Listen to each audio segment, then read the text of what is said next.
Dito sa mga natatanggap ko na information, kasi I would like to speak based on evidence. Ayoko naman magsalita na narinig ko lang yung mayor na sinabi niya gano'n. Kailangan ko. Kaya sinabi ko sa kanila, please provide me the lead, the essential or critical documents or critical information para at least we have a way of validating it. So, yun ang ginagawa namin ngayon. So, marami yan. Napakarami yan. Hindi lang tatatlo yan eh. Napakarami nila.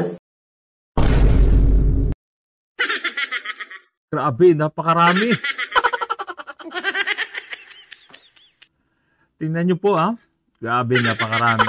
Paano to? So, panoorin natin yung buong press tour kanina guys. Doon sa Quezon City, sa Kamuning. Grabe. So, ang dami po ditong inilabas ni Mayor Magalong, no? Mga ginagawang corruption, mga ginagawang katiwalian ng mga nasa Kongreso, mga kasama ni Tambaloslos.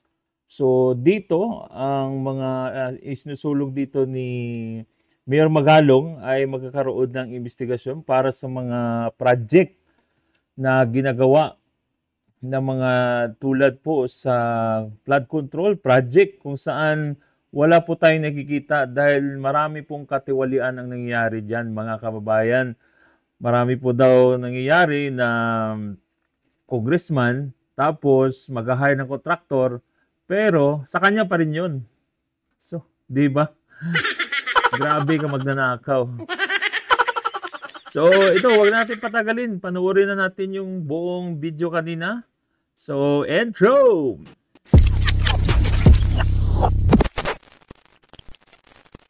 Ngayon, ang pinag-usapan mo natin dito yung tungkol sa budget, pork barrel, and control, yung mga flood control projects. Statement or any statement? Ito nga yung mga paboritong mga project ngayon ng ating mga mababatas, lalo-lalo na sa mga miyembro ng mga House of Representatives. At ako'y nagulat ng itong mga pinadala sa akin ng mga photos at pictures ngayon, ebidensya. Kasi marami nang kumukontak sa akin at pinapakita nga nila itong mga projects na ito yung mga sponsored or initiated by certain congressmen. So ayun mga kababayan hindi po naglalabas o nagsasabi kahit ano-ano ng fake news si Mayor Magalong dahil ang gusto niya po, kung mayroon man nagsusumbong, kung mayroon man nagsasabi na ganito ganyan, naghihingi po siya ng mga concrete evidence or talagang critical evidence talaga mga kababayan na pag sinabi niya, mayroon siyang ipapakita. So, napakalapit ng mayor ng Baguio mga kababayan. So, tuloy po tayo. And lumalabas na yung mga congressmen na rin, sila na rin ang mismong contractor. No? Ang sistema dyan, sasabihin na lang ng congressman na para hindi halata na siya yung contractor, kukuha siya ng isang contractor din, bibigyan na lang niya ng royalty, let's say 3%, at sasabihin niya, huwag ka mag-alala, bibigyan pa kita ng isang project, ikaw na rin ang gagawa ng isang multi-purpose hall. Napayag na rin yung contractor. Ang importante sa kanya, meron siyang kahit pa paano may kinikita. Pero nakakalungkot dyan, yung gagawin project. Dahil talagang matindi ang pandaraya. Meron nga akong picture dito na ang nakalagay sa program of work is a 12 meter or 9 meter pala naman sheet pile. No? Pero nung nasira na yung embankment, meron lumabas na isang picture na isang sheet pile na ang haba lang is 1 meter.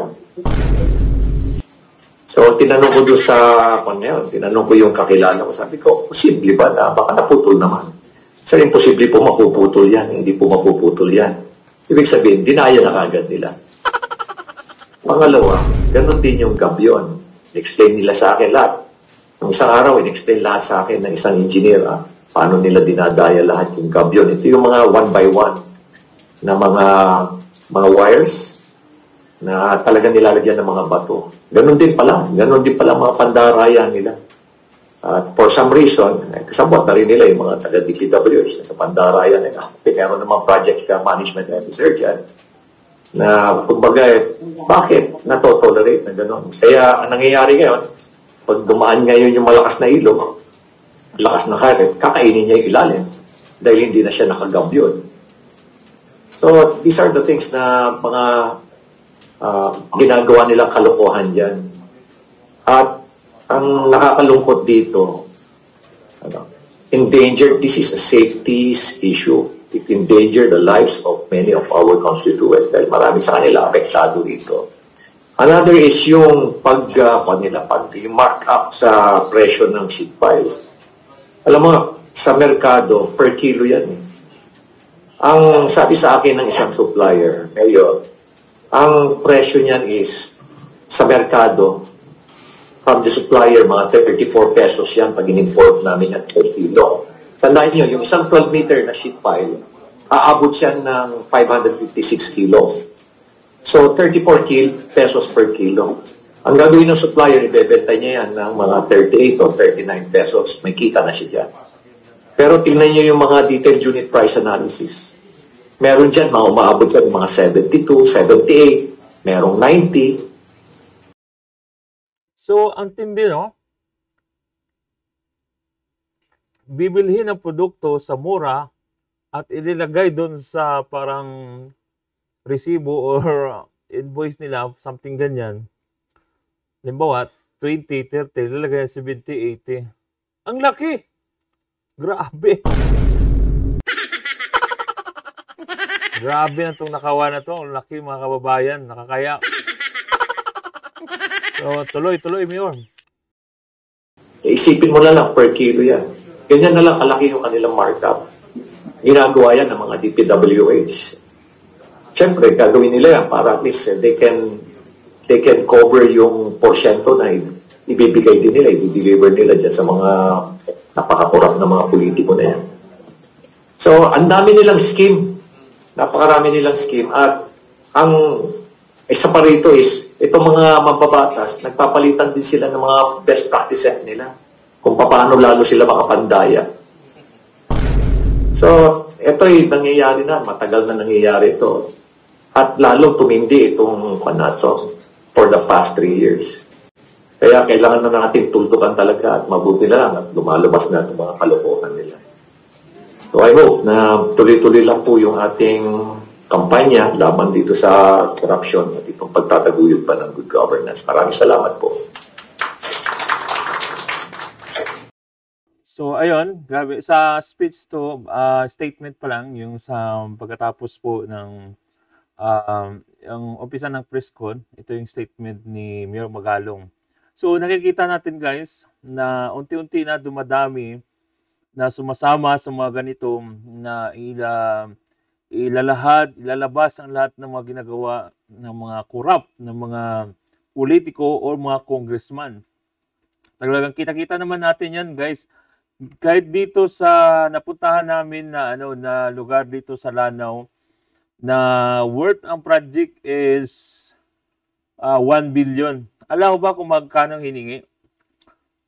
40% sa project hiningi. Yung nagbigay mismo na So, ang sabi doon, ang laki ng project tapos nasa 1 billion tapos hingiin na porsyento is 40%. Ano bang gagamitin mo dyan? Ano pang pangbili mo dyan ng materialis, pang sweldo? Grabe. Totoo ito, sinasabi ko, 40%. Kung mayroon pang mga mga like mga NPA, mga doon sa lugar, nangingi pa ng 25%.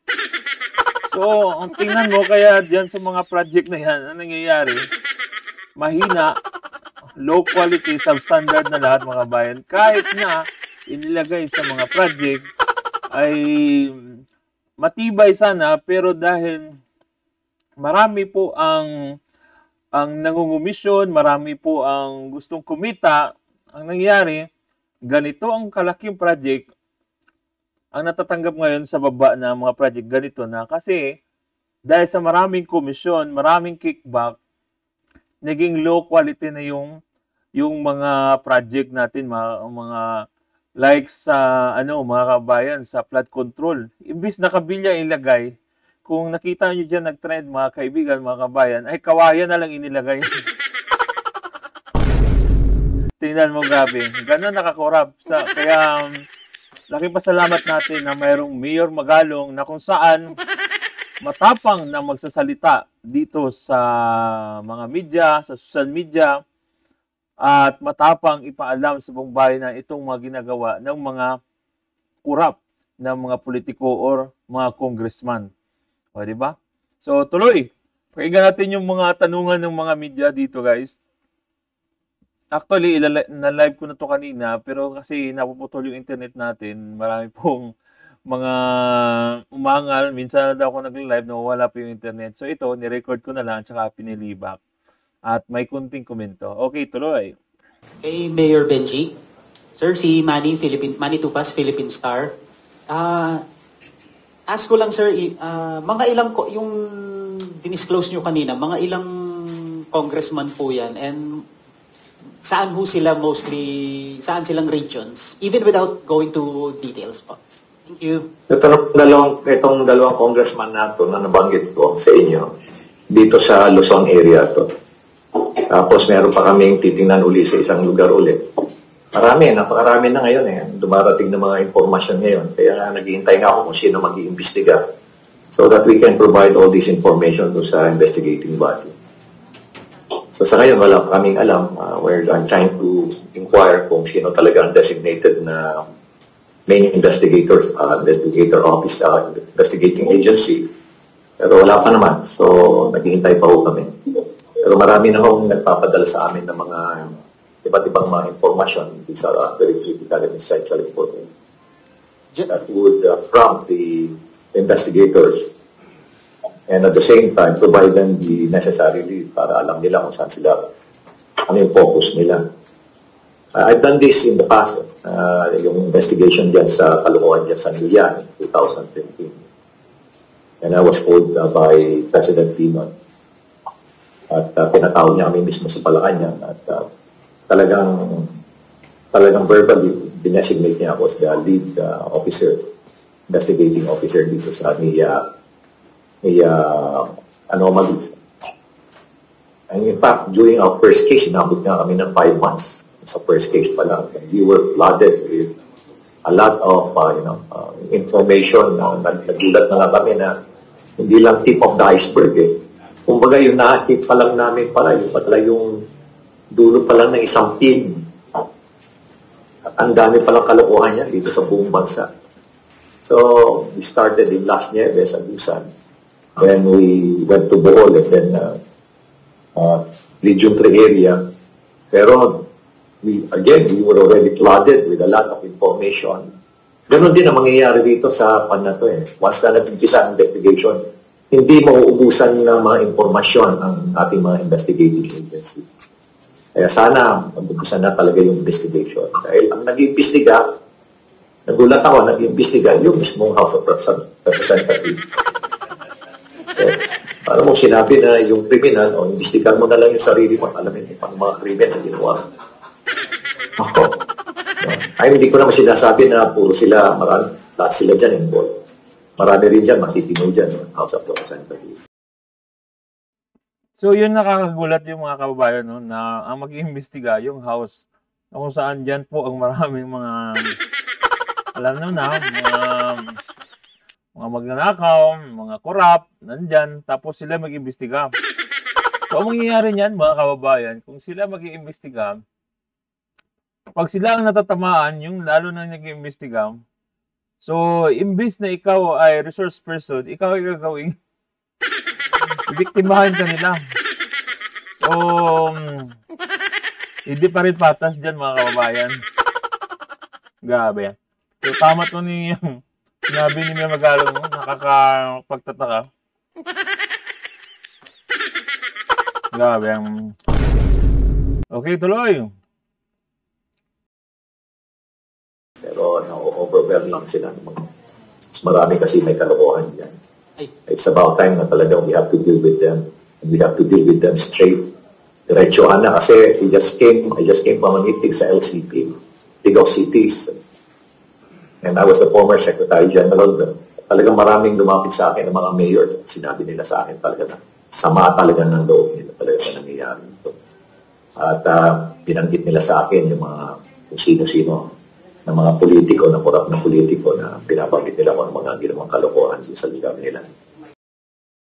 Tulad sa Manila, di ba? Kay Chua, nagpagawa ng school sa sidewalk. Tama ba yun? Grabe. Maling-mali po congressman na congressman. At sinabi niya, hindi ka ba masaya na mayroong barangay hall sa tabi ng eskwelahan? Sidewalk yun. Bawal na bawal yun, mga kabayan. Kahit grade 1, nakakaintindi na bawal magpatay ng building. So, sa kasalukuyan po, ngayon ay binabaklas pa rin yung ibang mga barangay hall dyan na pinatayo ni Chihuahua. Grabe. Para magkapira lang, gagawin ang lahat kahit bawal. Dahil sila yung nasa kapangyarihan ngayon, gagawin ng lahat. Buti may mga ganitong mayor na matatapang na lumalaban. Si Mayor Magalong, Mayor Isko Moreno, Mayor Basti Duterte, yung ibang mayor, siguro mayroon na rin yan mga kalokohang ginagawa. Tuloy. And sabi nga nila, they're willing to join me kung sakaling patawag man ako sa House of Representatives. Just a follow-up, sir. Yung dalawang congressman na binabanggit nyo, incumbent sila, and do you have an information kung more or less magkano ang kickback nila? Thank you. Incumbent sila. In fact, tatlo na nga yan Nakalimutan ko lang palang banggitin na meron pa pala kami isa. Lahat sila incumbent. At matatakaw. Matatakaw. Grabe, no? Grabe, matatakaw to. Paano yan?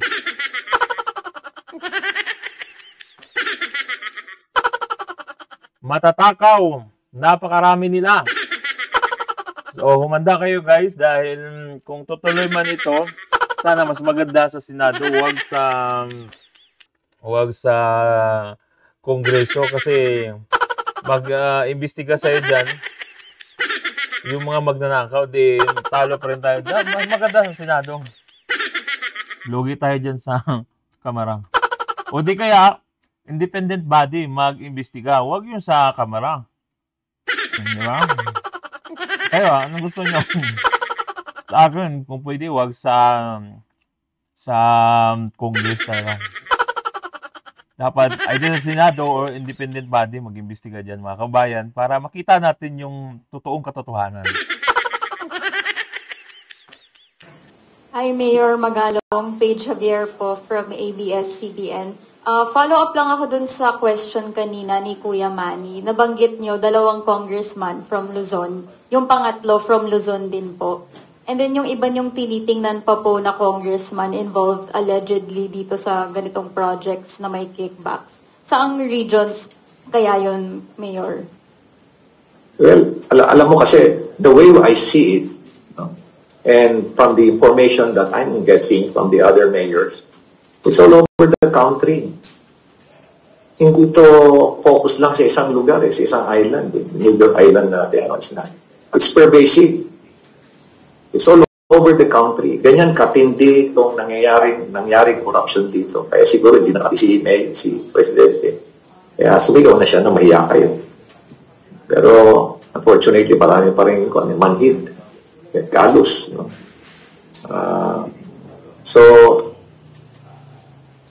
Dito sa mga natatanggap ko na information, kasi I would like to speak based on evidence. Ayoko naman magsalita na narinig ko lang yung mayor na sinabi niya gano'n. Kailangan ko. Kaya sinabi ko sa kanila, please provide me the lead, the essential or critical documents or critical information. Para at least we have a way of validating it. So, yun ang ginagawa namin ngayon. So, marami yan. Napakarami yan. Hindi lang tatatlo yan. Napakarami nila. Sabi ko nga sa iyo, may sharing of best practices pa sila. I remember talking to another mayor, a very popular mayor, actually. Sabi nga niya, alam mo, mayor, karoon kami ng Nagkaroon kami ng dinner ba yun? Dinner o lunch? I forgot. Sabi niya, pausap ko yung mga congressman. Can you just imagine, they were talking in front of me as if I was not there. Sabi ko, hindi ko naman nakuha kagad. What do you mean? They were talking about their corruption. Yung porsyento nila, ano yung mga nabili nila, nagmamalaki nila yung mga, kung ano mga arian nila. Hindi mo lang sila nahiya na nandun ako. Sabi. So, ganun na sila ka-blatant. Wala na konsensya, hindi ba lang sila, wala na kahihiyan. Mayor, sundan ko lang kasi nabanggit na nga ni House Public Accounts Chairperson Representative Terry Ridon na baka pwedeng ilabas niyo yung evidence, mag-name daw po kayo ng names at sabi niya nga kung magkaka-probe dun yung ilabas po. Meron na bang communication from their end sa inyo and willing ba kayo na mag-appear dun sa probe na yun if ever? I'm just waiting. Hanggang ngayon, very enthusiastic na ako pumarap sa kanila. And naghihintay pa rin ako nung kanilang sama. Wala naman ako natatanggap. Hindi na rin naman sila nagsasalita kung papatawag nila ako. So, andito lang ako, naghihintay. In fact, mag-volunteer pa nga ako kung gusto nila. Mag-volunteer pa ako na ako na lang mag-lead ng investigation. Mas maganda. Di ba? Mas maganda. Kasi independent. Mas maganda yan. Mayor Magalong, boto ako dyan. Ikaw na lang mag-imbestiga para walang biases. Kasi imbestigahan mo dyan yung mga yung mga magnanakaw dyan sa sa Congress Yung mga corrupt dyan di ba? Kaya ano gusto nyo? Sa akin, payo ko dyan. Si Mayor Magalong ang mag-lead sa investigation na yan sa mga corrupt na mga project na ginagawa nila sa mga bawat distrito, sa bawat area at bawat lugar nila. Approve ako dyan. Approve ako kay Mayor Magalong. Kaya, basta importante, iatas nila sa akin yung Philippine National Police, especially the CIDG at yung NBI, kasi I worked with them before in previous investigation. So, kahit pa paano, alam pa na namin, nare-report ko paano yung direction, paano yung framework pagdating sa election. By the way, gusto ko lang iparating din. Kung sakasakaling tawagin nila ako dyan sa Kongreso, huwag nila akong tratuhin na ako yung akusado. Tratuhin nila ako na ako yung resource person. Huwag nila ako intimidate dyan kasi the best na rin naman ako umarap dyan sa Kongreso ng hearing at nakita ko naman kung paano nila in-intimidate yung ibang mga resource person. Huwag nilang gawin sa akin. Kanina you've mentioned na matagal na itong nangyayari, itong ganitong klaseng sistema. Based on your knowledge po, gaano na po ito katagal? And then second question, may mention po kayo na nakausap na mayor. May we know kung kahit hindi na lang po yung city, saan po ba siya? Sa Luzon, Visayas, and Mindanao? Or anong region? Thank you. Well, unang-una, itong sistema na nangyayari na ito, since I became mayor, meron na yan naririnig ko nga yan Nagugulat nga ako na why is it that a congressman approves the annual plan of the DPWH? Nakita ko yan Sabi ko, bakit siya nag-approve? Di ba?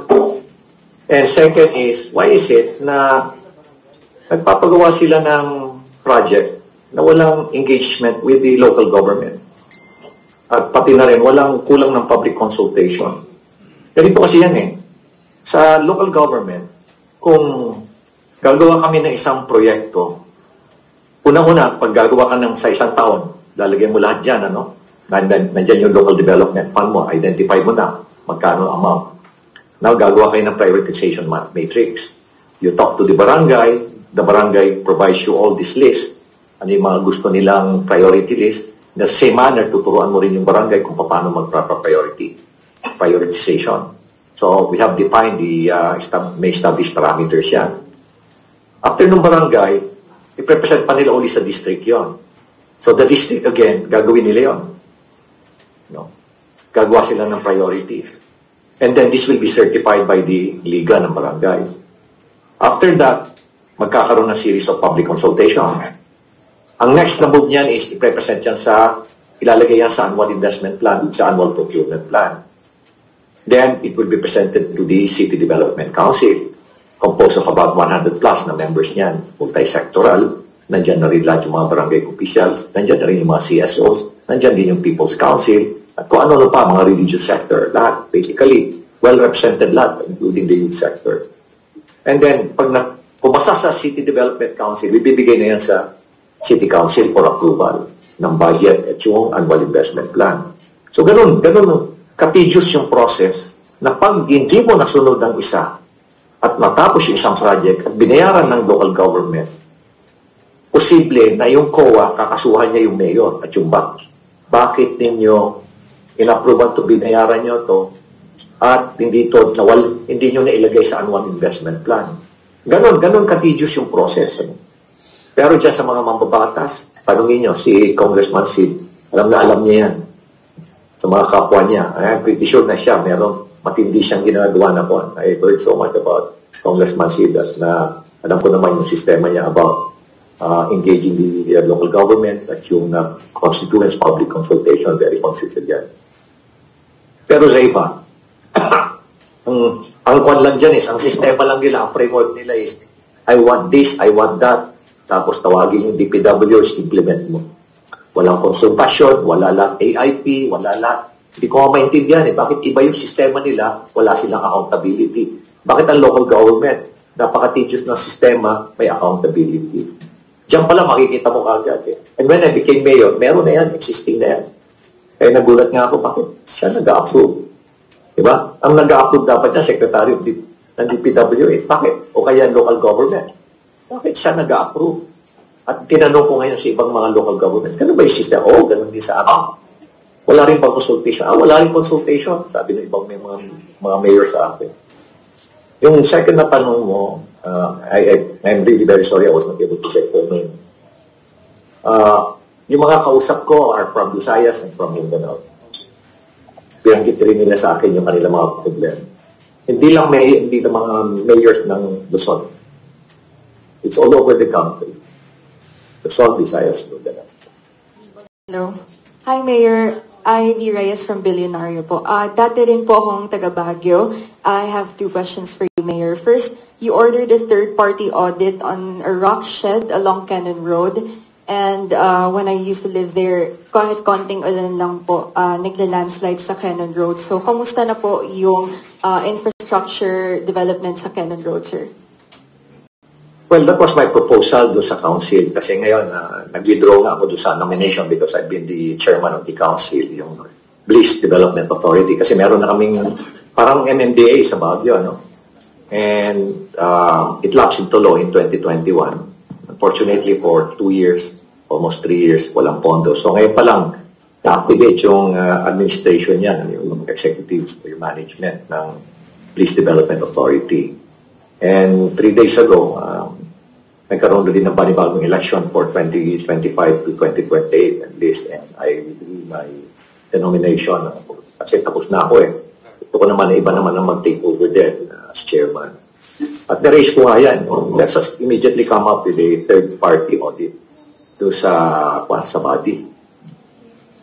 And ang nangyari, nung sabi ko na let's immediately prepare a resolution and send it to DPWH, yung isang membro ng council na bago, sabi niya, kailangan pa, pwede bang i-delay muna natin, ibigay muna natin doon sa committee natin at pag-aralan muna ng committee.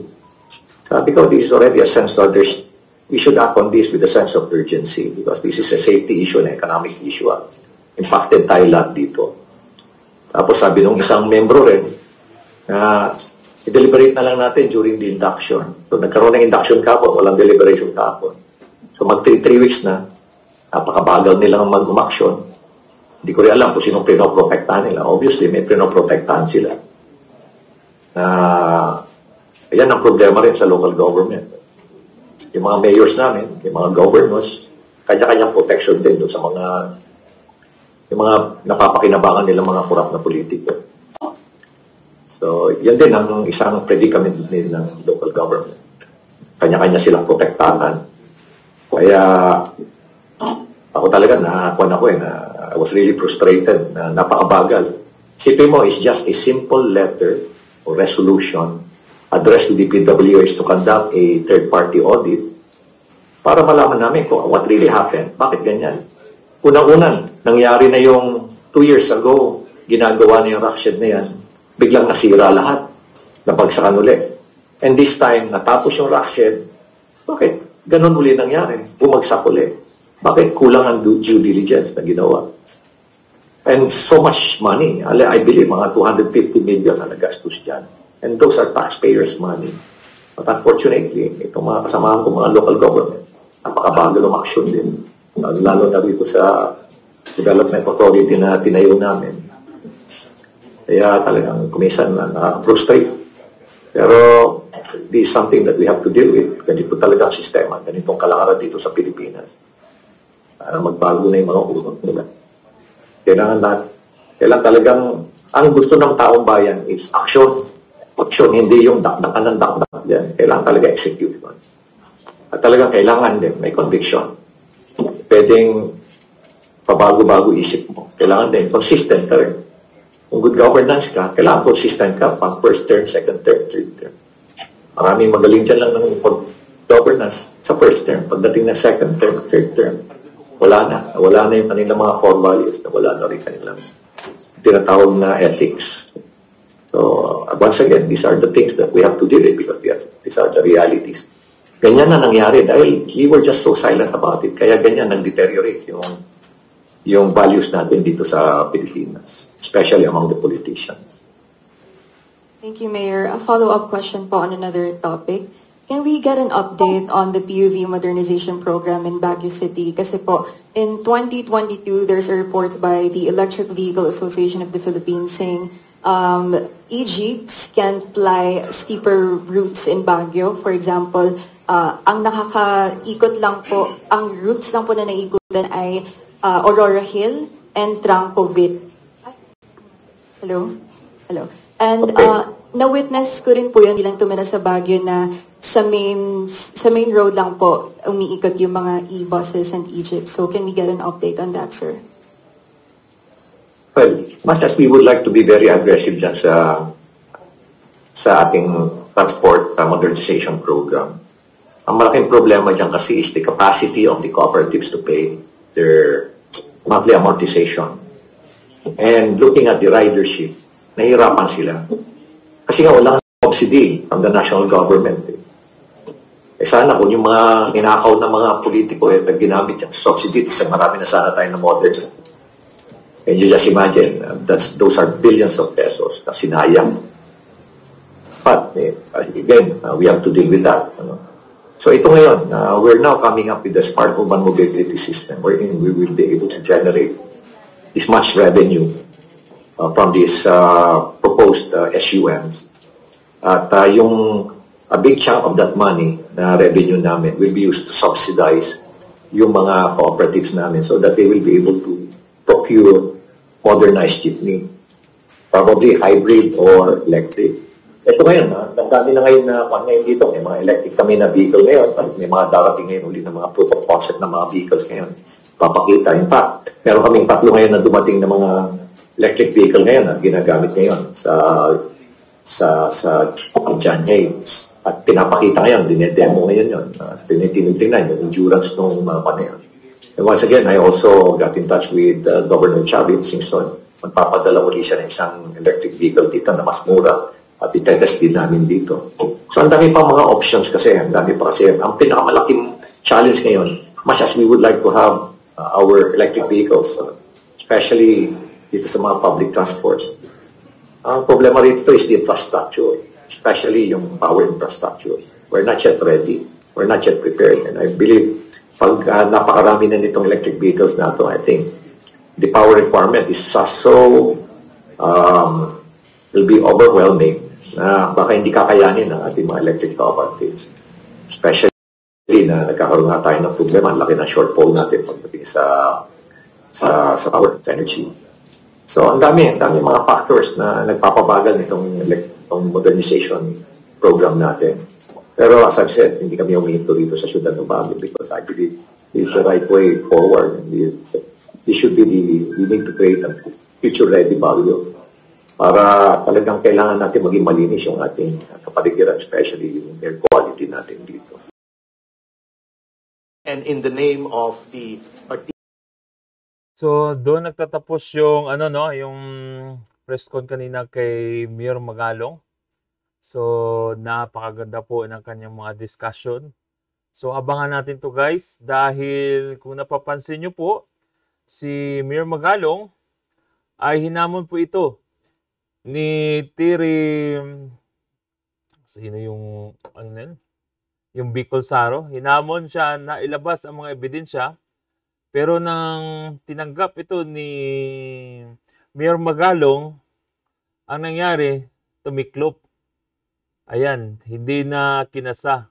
So abangan natin to guys, kung ito ba itutuloy yung investigasyon dahil marami nasasabi na iimbestigahan ang mga flood control project, iba't ibang mga ninanakaw ng mga project sa Senado.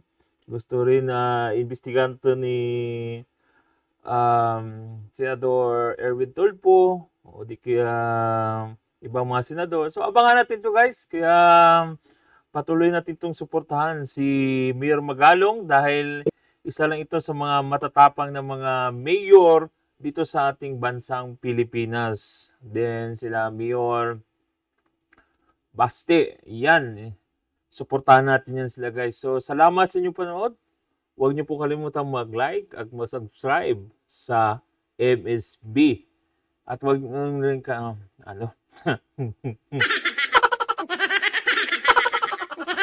grabe na. Nabubuyoy. Sorry, nabubuyoy. So, that's it for today guys. Thank you for watching. Musikero sa Bukid. Peace out.